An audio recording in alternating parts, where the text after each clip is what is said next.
Oh la famille, bravo, bravo. Ça c'est créé, bravo. bravo, bon, c'est pour moi, frère. Pas ton père, mon tiens, pas ton père, mon sang haut, sans rien, c'est ce que tu veux te payer, toi. Bravo et bon coup. La famille, fallait que je te fasse une vidéo sur ma pauvre ville, Marseille. On va pas parler de l'OM, on va parler de Marseille, rue d'Aubagne, dans le premier arrondissement. Ces deux bâtiments qui se sont écroulés. Un premier qui était abandonné par la ville de Marseille. Donc je vais vous donner mon point de vue. J'espère que vous allez me donner le vôtre dans les commentaires. Hein?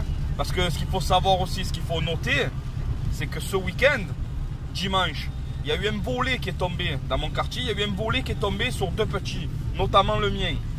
Heureusement, ça lui a touché un peu le genou, mais l'autre, ça lui a explosé le pied, frère.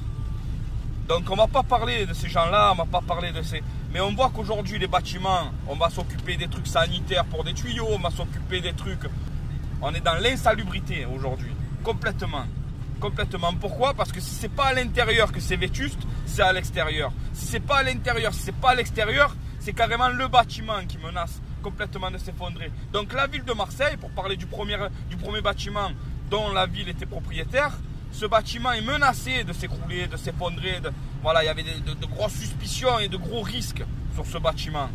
Mais non, on met des fenêtres en béton. On se dit au moins c'est pas squatté. Hein, mais on le laisse. On n'envisage pas une déconstruction, on laisse. Et aujourd'hui, on va chercher des coupables de partout. Donc ça va être sûrement les copropriétaires. Ils vont aller remonter à 70 ou 100 ans la construction de ce bâtiment. Mais ils ne vont jamais se remettre en cause eux-mêmes. Alors que pour moi... un petit programme de déconstruction rapide ou de consolidation, hein, avec le pognon qu'il y a quand même dans cette France là aujourd'hui, tous les jours on nous prend des sous. Voilà, j'ai mon gilet jaune sur le tableau de bord là, donc faut arrêter les conneries. Mais non, on le fait pas. Et à cause de ce bâtiment qu'on s'en fout parce qu'on se dit, hein, voilà, il n'est pas habité, c'est l'essentiel, il n'est pas squatté, c'est surtout l'essentiel ça aussi. Et bien à cause de ce bâtiment, il y en a un autre à côté où il y avait des gens qui habitaient. Mais quand il menace de s'effondrer, on le sait très bien que ça peut enchaîner des dégâts autour, ne serait-ce que sur le trottoir, un passant. On se dit il y a un danger réel. Mais non, on s'en fout. On s'en fout. Pourquoi? Parce que c'est pas chez nous, c'est pas chez soi. Et c'est comme ça qui fonctionne la moitié de l'être français, l'être humain, je dirais. Donc il faut arrêter les conneries. Et là aujourd'hui, j'apprends qu'il y a une victime qui vient d'être retrouvée. Une victime qui vient d'être retrouvée complètement ensevelie, morte sur ce deuxième bâtiment. Mais là, je viens maintenant sur ce sujet-là. Pourquoi hein, on prend et on ne se dit pas, je vais vite désensevelir les personnes qui risqueraient et qui pourraient être sauvées.